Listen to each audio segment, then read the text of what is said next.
Hey, welcome back, my friends, once again to Tips from the Server Room. This is episode number 106 for January the 12th, 2016. I'm your host, Jack. I'm going to guide you into, through, and back out of the world of systems administration, network administration, and all fields of IT. This show is a proud member of the Tech Podcast Network. If it's tech, it's here. Check out all the great tech shows at techpodcast.com. Also, don't forget to download that special app to your smartphone called Stitcher. That's Stitcher. And you can check it out at Stitcher.com. Download the app today on your iOS or Android phone and listen to all genres of podcasts. Please check out my website at tipsfromtheserveroom.com where you can comment on these shows. You can also leave me a voice message, which I know thousands of you are out there waiting right now to do. You're ready to pick up that phone and dial 724 701 0550. Once again, you're going to dial that number 724 701 0550. And you're going to leave me a message and say, Jack, it's just one of those questions that's been burning in my mind. Something about Exchange email, something about hosted email, something about whatever you want to talk about, something that, a question you might have rolling around your head and you want a little bit of IT assistance.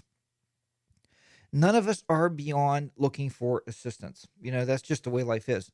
None of us are out here saying, boy, we know everything about everything and we don't need no help, because you do. Occasionally, you do have to pick up that phone and place a call. Hey, if you have any questions or ideas for future shows, you can email me at jackstechcorner@gmail.com. You can also follow me on Twitter and as at Technoman.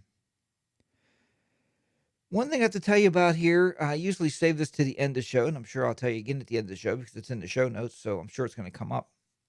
If you're dying to learn a little bit more, you know a lot right now about Windows Server or VMware ESXi 5.5 server.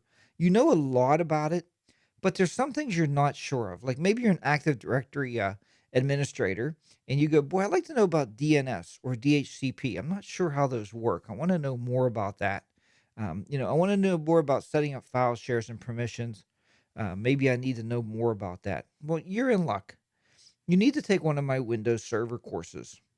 So I teach Windows Server 2008 R2, Windows Server 2012 R2.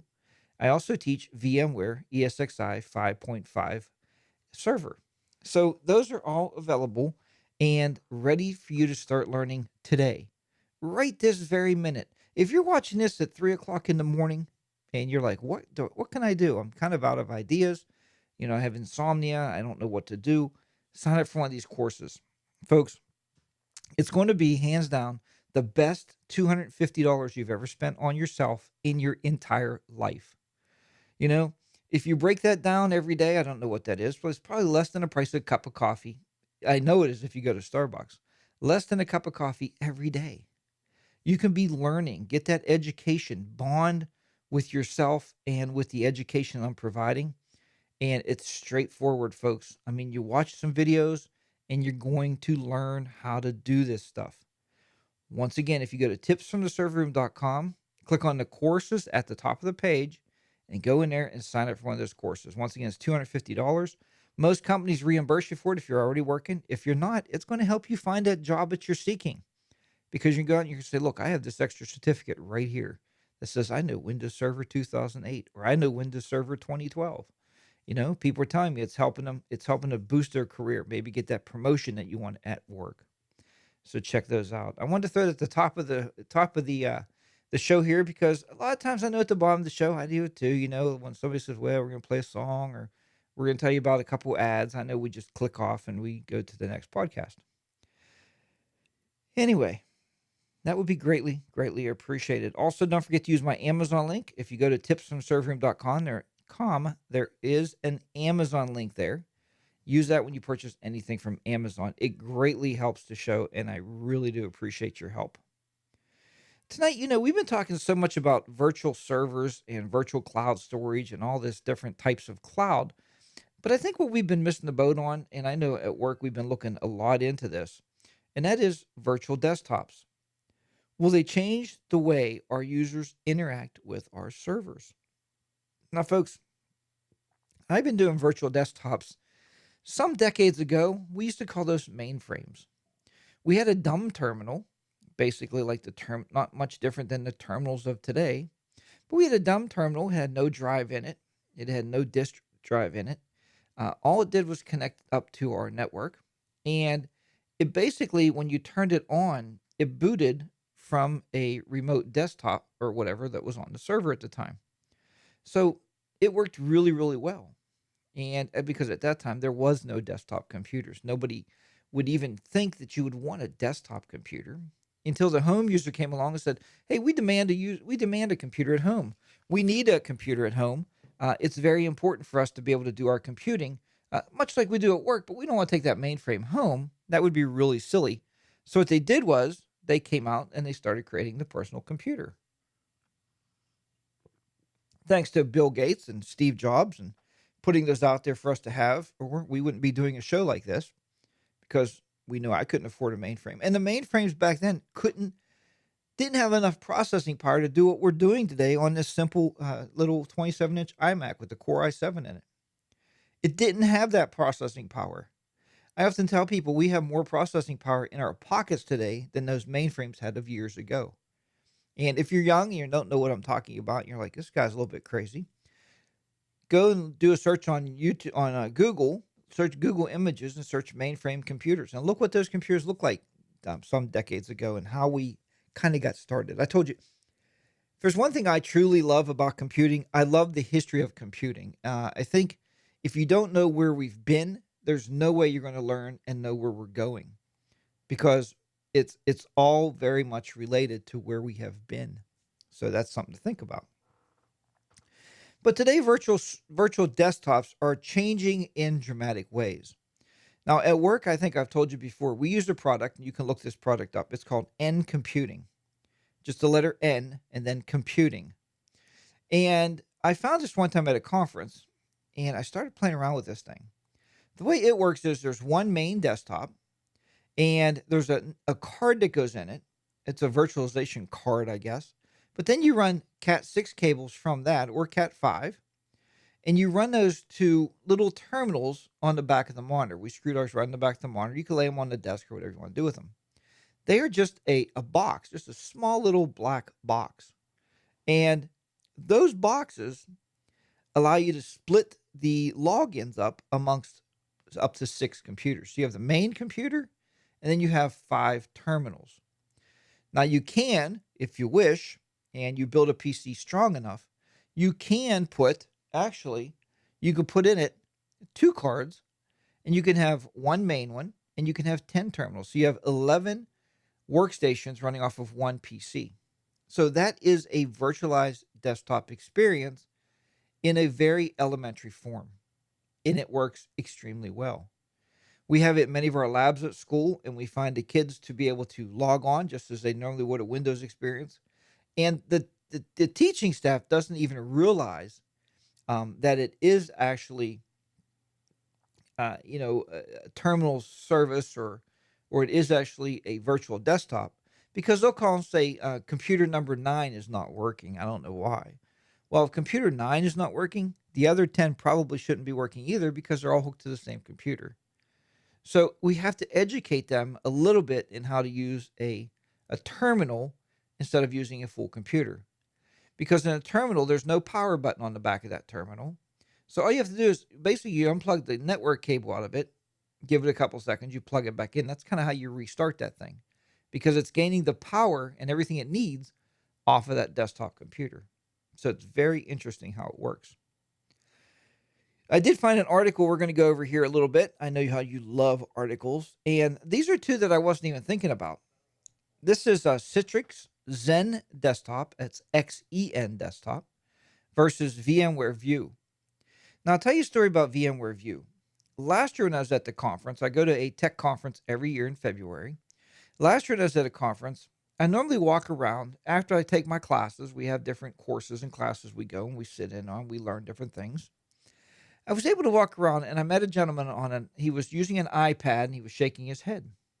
So, I do what I always do. I sat down and said, "Excuse me." I said, "What seems to be wrong with your iPad? Can I help you?" He goes, "No, I was just remoted into my work desktop, and I was looking here, and there's some problems with our email server on site, so I was trying to work on that."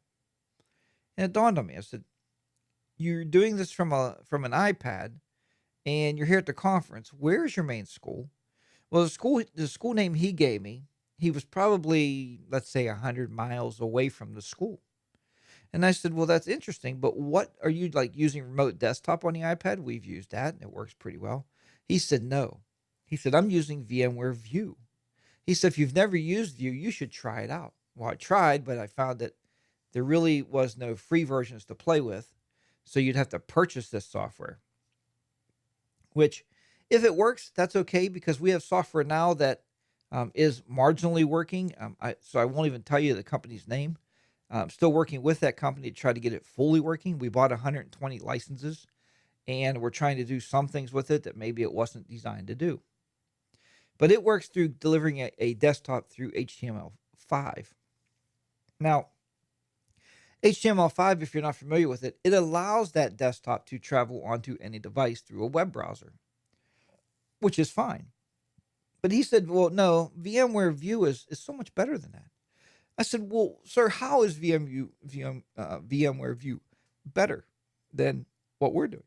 He said, "Well, quite frankly," he said, "By the way, what's your name?" And I showed him my name badge, and he said, "Oh, Jack, okay." And his name was Ben or something. I don't really remember.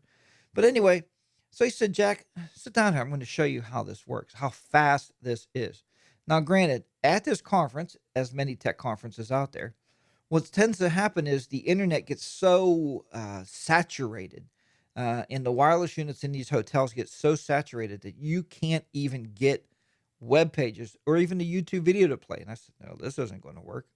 He said, "Sit down here," and it sounded like that band, you know, what was it that Charlie Daniels played? The devil went down to Georgia. He's like, "Well, sit right here, son. Let me show you how it's done." He pulled us his iPad and he clicked an icon for view. And I said, "Wow, okay." And the icon opened up, but hey, it's on an iPad. Of course, it's going to open quickly, right? Solid state. Runs great. He opens up and he hits the list, and there's a list of all his servers and his workstations that he has virtualized on his servers back at his school. He clicked on the one that he uses for desktop, so he doesn't even log into his desktop on his desk anymore. That's obsolete to him. He clicked on it, and I mean, within seconds, boom, just like this, boom, or boom. Okay. It opened up and launched. I was like, "Well, that's really crazy." But how's it to interact? I'm sure when you click the start button, it's going to like be real slow and choppy, and the screen's going to look like VGA resolution. It's going to be really crappy. He said, "Well, no." He said, "Here, let's have a look."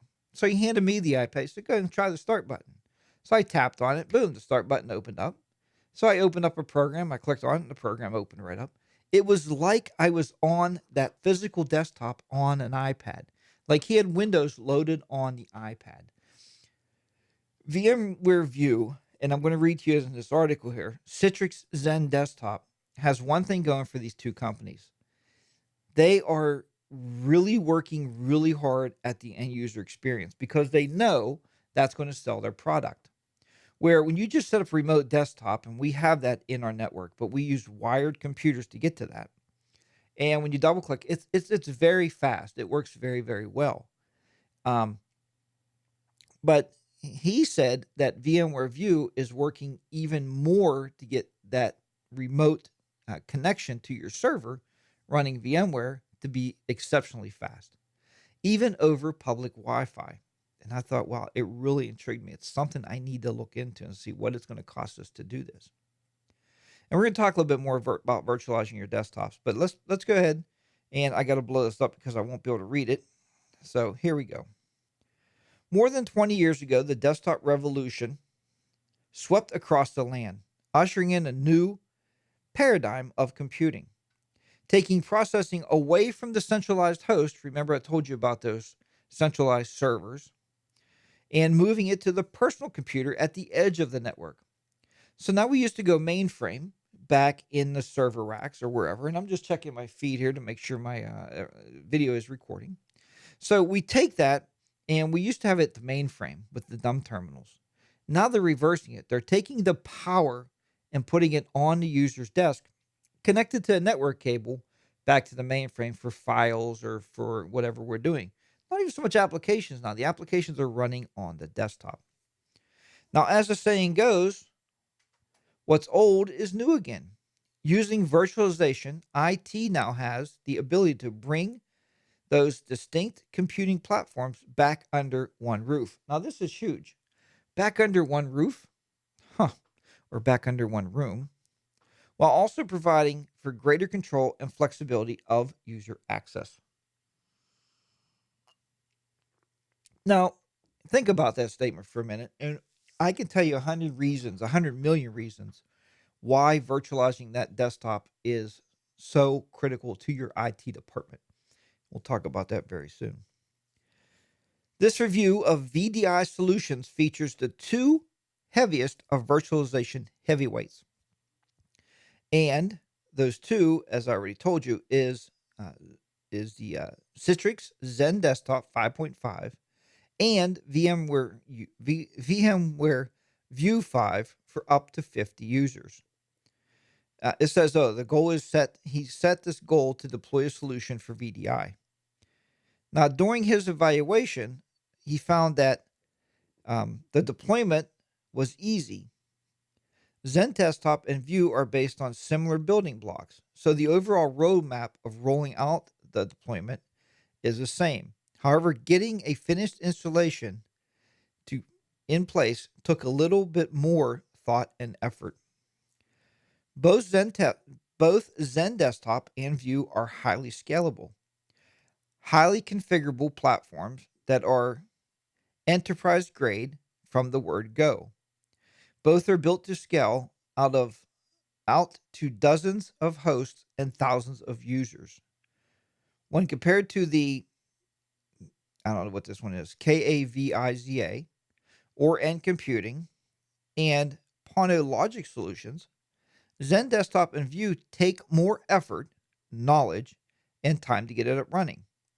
But for companies that need to be able to grow and manage a large number of virtual desktop users, Zen Desktop and View are the only way to go. Side note, Citrix purchased this KAVIZA in early 2011 to provide an entry-level VDI offering. So I'm going to have to look into them to see exactly where they're at and exactly what they may be offering these days. Now, there are a number of advantages over virtualizing the desktop and moving it to the centralized servers. First, no user data leaves the data center. All processing takes place in the controlled environment on highly redundant systems.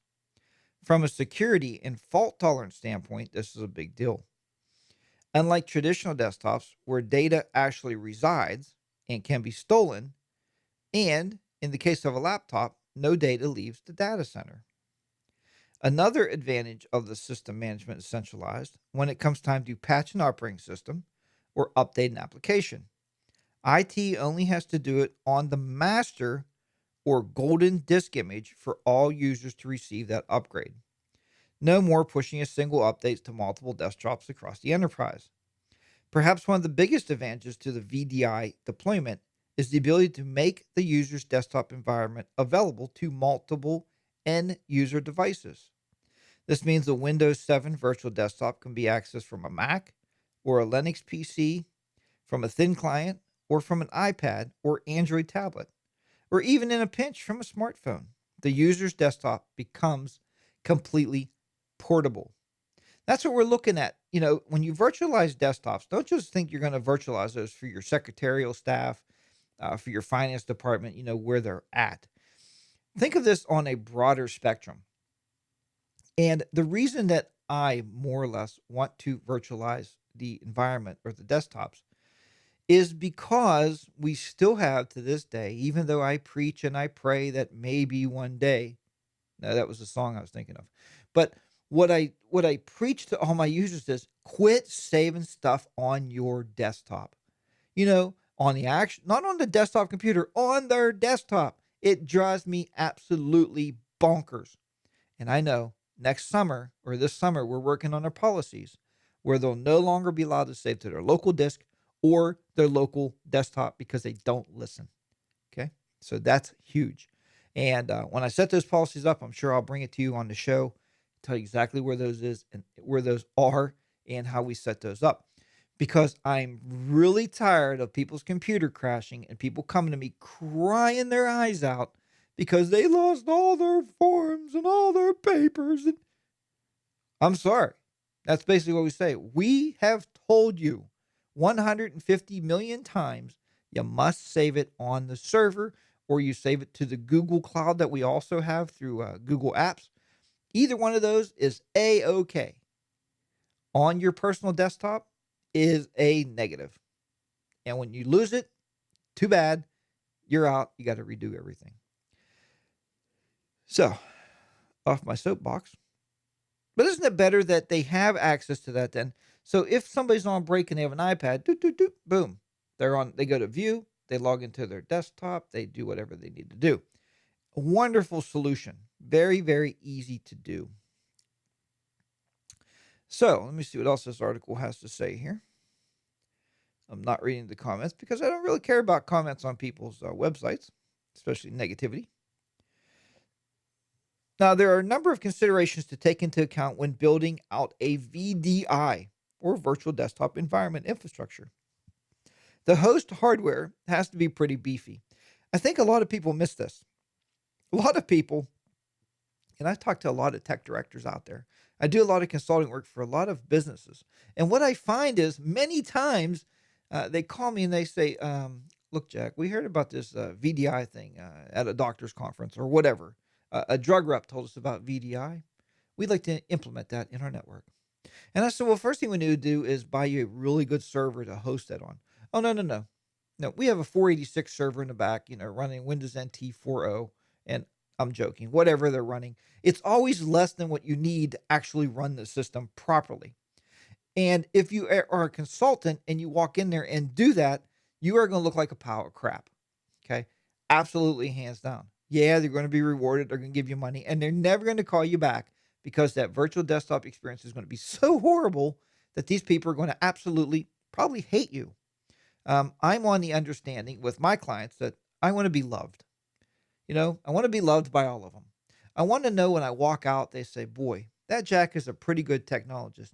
He told us what to do. He set it up. It works extremely well. And in the end, over a few years, it's going to save us thousands of dollars. Then, hey, I'm a good guy and I get called back many, many times because of that. You should too, especially if you're watching the show and if you're listening to this podcast, you should get called back to do multiple jobs. But if you walk into a job and you use inferior products, and folks don't ever sell hardware to companies or doctors or businesses or whatever, that is less than what they should have. Spec out the proper computers, spec out the proper servers, and if they don't want it, then you walk away. Because reputations are better than any money in the world. I know you're saying, Jack, wait, I got to feed the kids. I got to put gas in my car. I got to pay healthcare insurance on my own. I need every nickel I can get. Well, yeah, but if you go out there and roll out inferior crap, especially those guys and girls out there that do this, and I've seen this in business. I walk in, I say, hi, I'm Jack. I'm a consulting with whatever, Jack Enterprises. Nice to meet you. Yeah, we want to put in 9 computers and a server. Oh, okay, very good. 9 computers and a server. I go to Dell. I scope out the absolute best server I can find, like $4,000. I look for workstations. I look around. I tell them average workstations. Anywhere from $900 to $1,400 on average. And they say, well, okay, well that sounds pretty good. So we kind of agree that we shake hands. Thank you very much. I do scope out at work. Lay down a contract that says this is my scope of work. This is what will be done. And then I go with their money. I put it in my handy dandy bank account. I take my handy dandy Mac card. I walk out to Best Buy and I look for computers out there that say Dell on them for $400. And I buy myself 12 of those. One will be their server, 11 will be their workstations.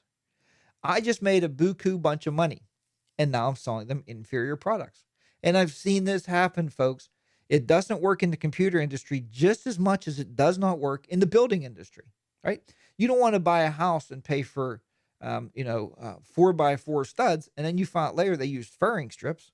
to save money because you don't know it's inside your walls. How would you know? Till your house blows over in a tornado and you're like, oh crap, they used the wrong stuff. So be aware, be careful, and be honest. That's the biggest thing. Be honest. So you're going to make sure you have a very beefy back end machine, multiple multi core processors, scads of RAM, and plentiful disk space are absolute necessities. CPU performance and RAM are easy to come by. And while disks are cheap, choosing the correct storage system can make a huge difference in overall VDI performance.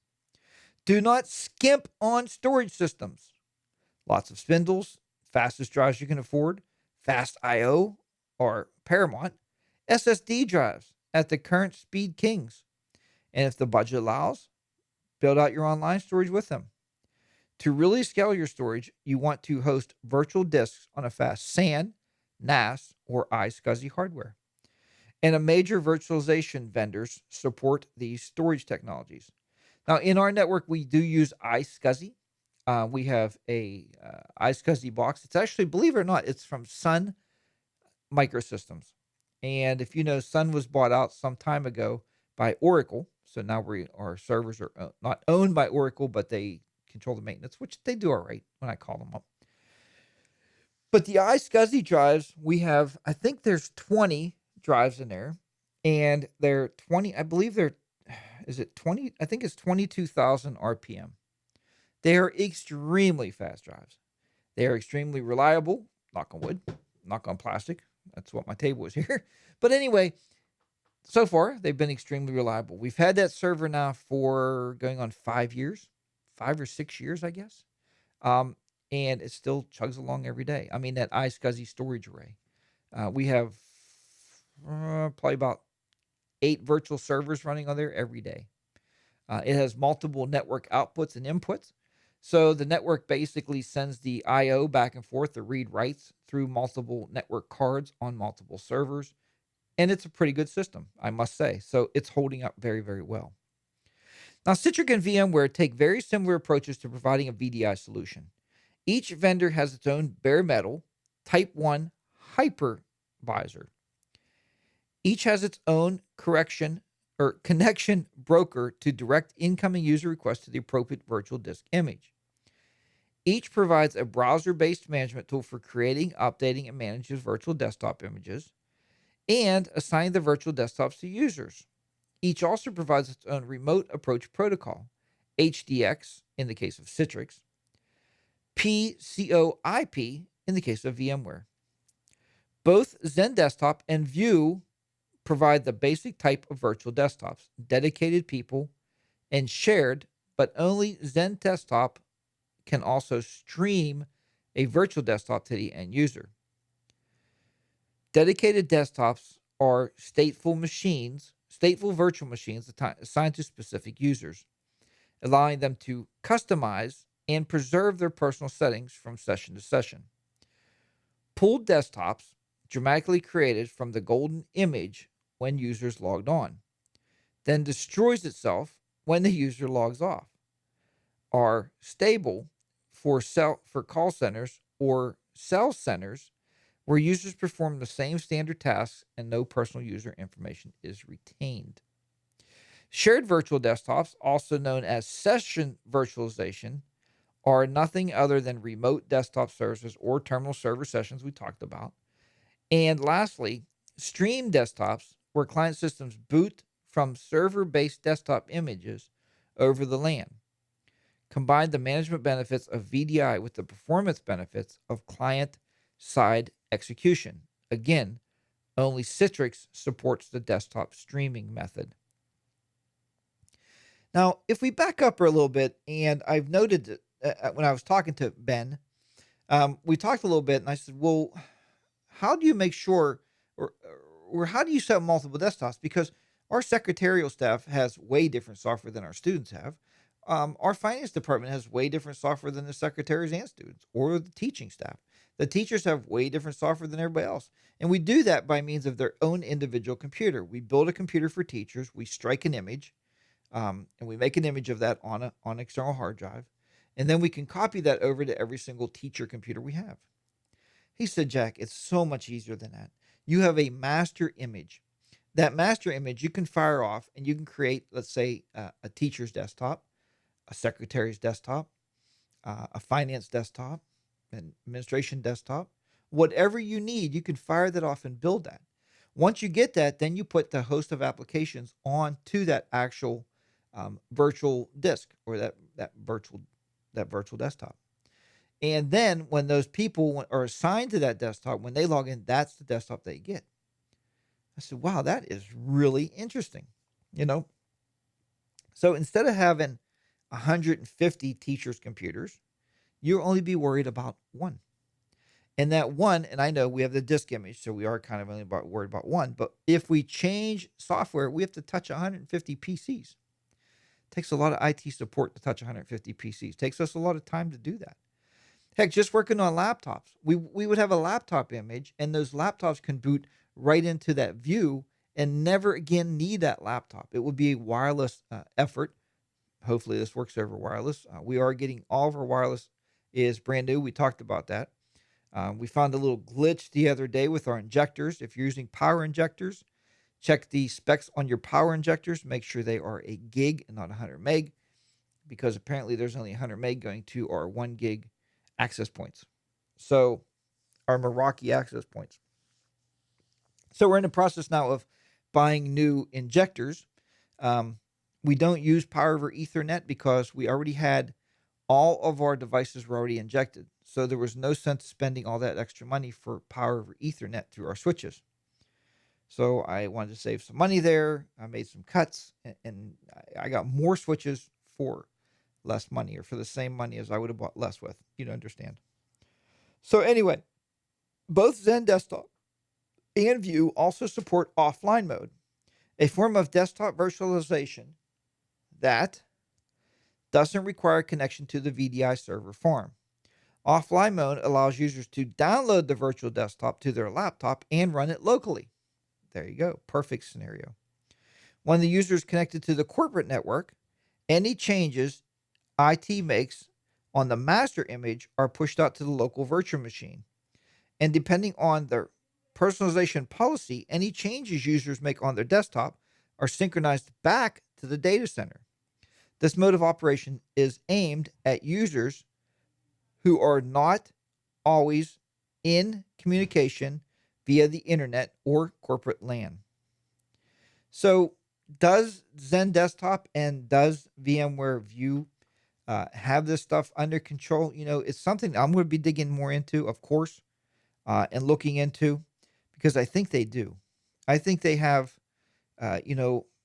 probably steps ahead. And there are other ones out there. Like I said, we do use remote desktop. We are using that HTML5 software, and we did that because of Chromebooks.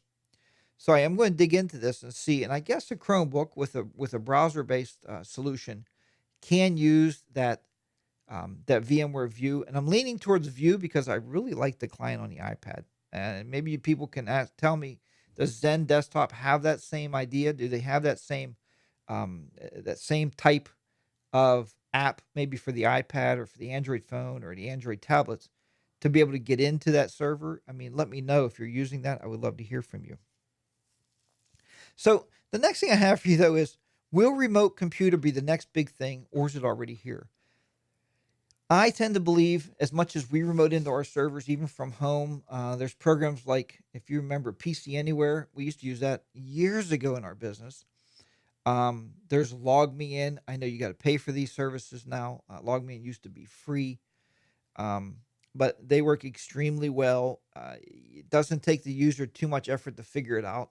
You know, you take them to a web page, they type in their credentials, boom, they're on the desktop. So I believe that remote computing is here, especially for sales forces, sales teams.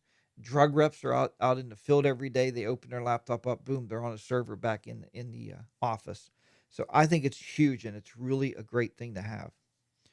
Now, is the cloud really our virtual desktop? We talked about this last week about using the cloud for storage, using the cloud for such as like Google Apps. I've also been playing lately, I have to admit, Office 365.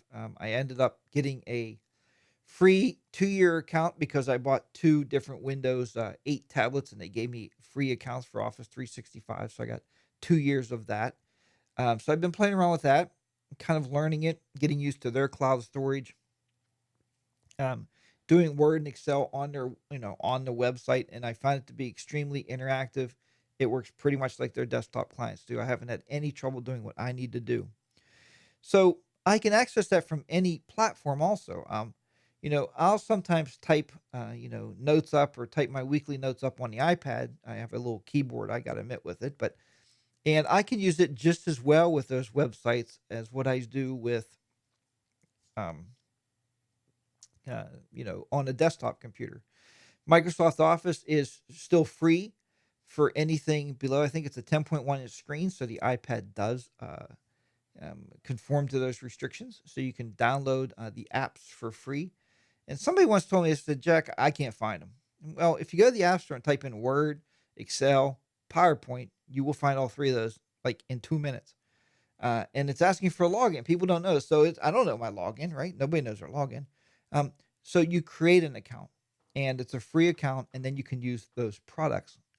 It saves everything to the cloud storage, so everything is there for you back in the cloud. So it works extremely, extremely well.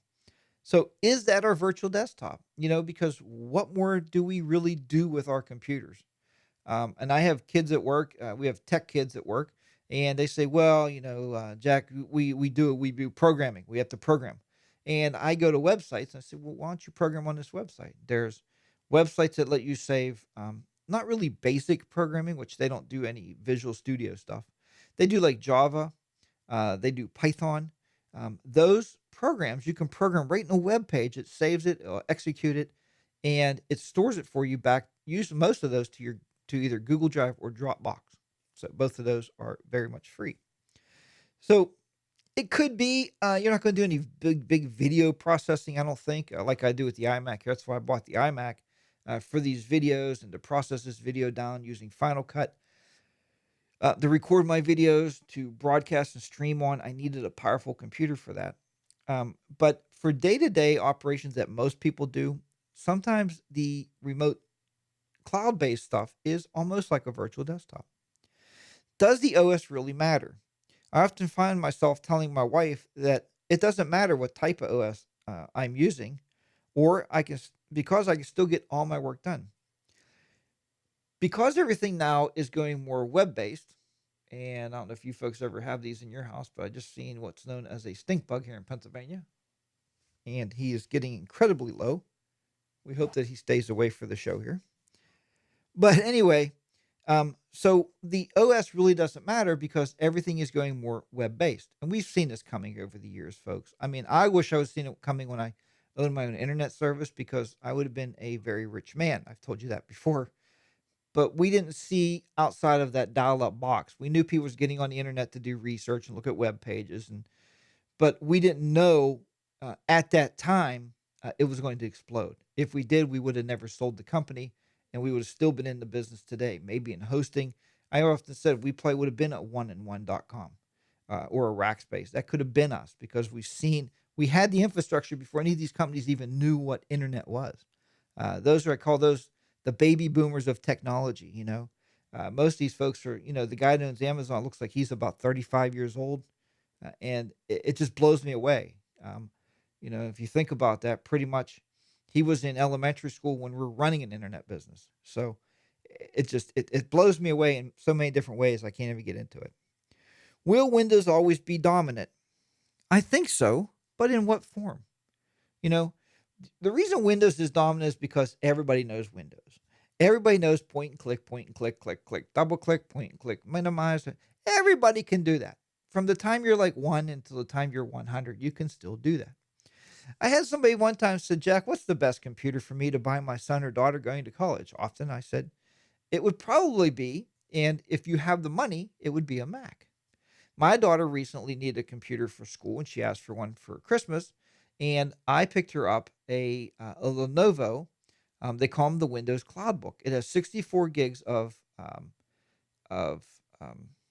memory in it, 64 gigs of flash-based storage, and it has 4 gigs of RAM. with Windows 10 loaded on it, and she got free Office for an entire year. So we download all the Office products onto it. It's a fantastic computer, but Windows is susceptible to viruses, spyware, all the crap that we have to deal with on Windows. If you don't know how to take care of it, you know, it's going to get a little messed up. So I tell people the best computer, if you can afford it, I couldn't afford it, would be to buy your son or daughter a Mac. Oh, a Mac, they couldn't use that. They never used those in school. They won't know how to use a Mac. That's just silly. Well, you click an icon and something launches. You click a little minus, something goes down into the dock. What's the dock? A glorified start menu. Where you put your most used applications. What's an application? Well, this conversation is now over.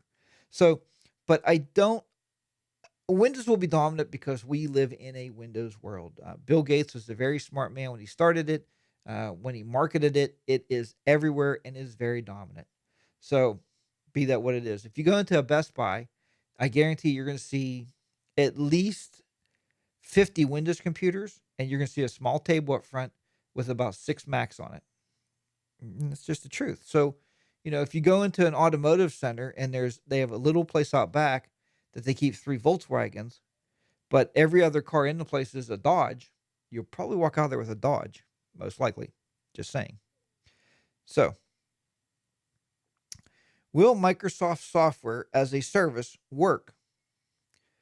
Well, for the old timers, or will it work for the old timers like me? Microsoft as a service. I think it's going that way because Microsoft wants what I wanted when we started our internet business, and I called it redundant cash flow, okay, or reoccurring cash flow. And the way that works is if I would sell you internet and I would say, look, here's your internet connection for $50 for life, and you say, wow, that's a good deal. Here's your $50. I didn't want that. I wanted you to give me $20 every single month, just like we do now for our cell phones. We do it for internet connections.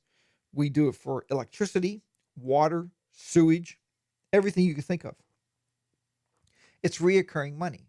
And every time they give their employees a raise, your rates go up a little bit because that reoccurring money needs to stay efficient or sufficient enough on the back end to make sure they can pay everybody.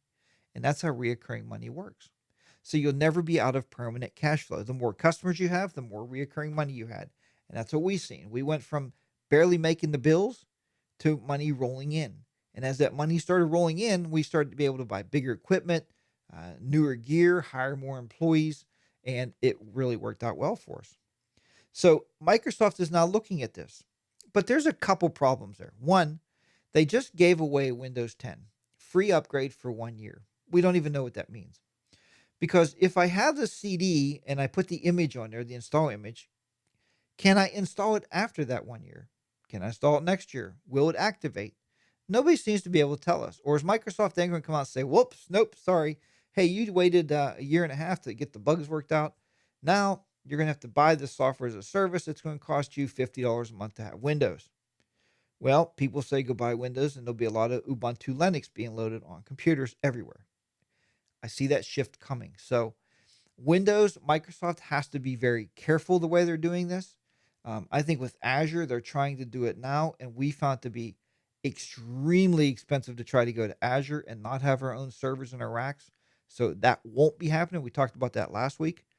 So they have to be very careful because they may just price themselves right out of existence because there's still other up and coming companies that are going to take our money and sell us software and allow us to use that software the way we need to use it.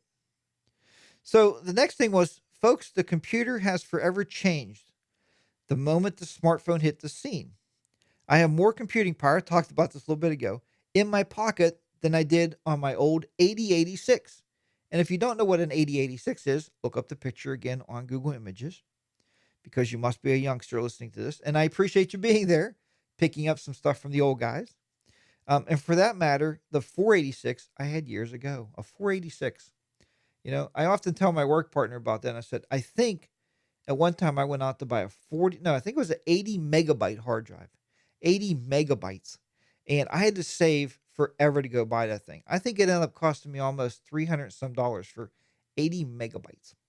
When hard drives started going down to a dollar a megabyte, we thought, wow, this is fantastic. Now look at it today. You can buy terabytes of hard drive space for $80. I seen today there's a 2 terabyte small hard drive. I almost purchased it. I think it was at Mac Mall or PC Mac Mall, whatever the hell they call it now. I think it was $89. That's amazing for 2 terabytes of storage that you're going to throw in your laptop case.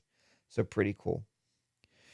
Will we be the front runner on the web office space? Oh, who will be the front runner on the web office space? I told you I've been playing with Google. Google Apps, we use it. I use it every single day. Myself, my work partner, we share documents back and forth. It's a great, great thing. We can work on it at the same time. Microsoft with the Office 365 is a wonderful tool. It works very well. So either one of those, whichever one seems to fit for you, then make it fit. A lot of you have never heard of Zoho. Zoho is a company that's been around before Google Apps, before Microsoft. Zoho was already creating web-based applications, and they've already been doing this. They're very, very good at it. They have Word, they have a presentation program, they have a spreadsheet program, they have contact management services. They have more than these other companies. Check them out. Go to zoho.com, zoho.com. Like I said, I use them for my invoicing. I've been using them for years for invoicing. If you don't have too many clients, it's free. It works great because I can go in there when I'm at the client, I can pull up my smartphone, I can actually type the invoice out. It lets you put your services in there, all your services, hardware, whatever you're selling, and you just choose them just like you would a grocery list. It puts them in, it populates the pricing, and I hit email to client. Before I leave an office, the client actually has the invoice. No more do I have to wait for me to go home, type it up, figure it out, print it, maybe mail it to them like I used to do years ago. Now they have it. A lot of times they hand me a check before I leave the office. And that's a good thing, right? When you get the money before you leave, it's money in the bank. You go straight to the bank. I don't go to the bank anymore, right? I take my smartphone, take a picture of it, and I deposit it. Right on the back, deposit, and money's gone. So anyway, but check out Zoho. If you've never heard of them, I think you're going to really, really enjoy that company. Very much so. So I don't know how long I've been talking. It feels like not too bad tonight, about 50 minutes or so, 55 minutes. Feels like I've been talking forever. My wife will sometimes say that because she's downstairs as I'm upstairs in the studio. She's downstairs and she'll say something like, wow, you really just talking. I said, well, that's doing a show, right? You got to talk to you guys. Or you'll be in your car listening to dead air going, wow, maybe I better turn on some Pandora. Or if you have an Amazon Prime account, ditch Pandora and go to Amazon Music. It's much, much better with no commercials, zero commercials, and no extra money. So it works very, very well. I love Amazon Music. There's my shout out for Amazon. And folks, if you're going to buy anything from Amazon, don't forget that Amazon link. Help me out. Help me out. I need your help. Dial 1-800-HELP-JACK. No, that's not true. That's not the number at all. No, just go to my website at tipsfromserverroom.com. Click on that Amazon link. And, just if you buy anything, you're going to buy a coffee cup, Amazon link. You're going to buy a new server, Amazon link. A bunch of workstations, Amazon link. Whatever you're going to buy, you got the idea. Use that Amazon link. Your price stays the same, and we get a small proceed back to the show to help me out here.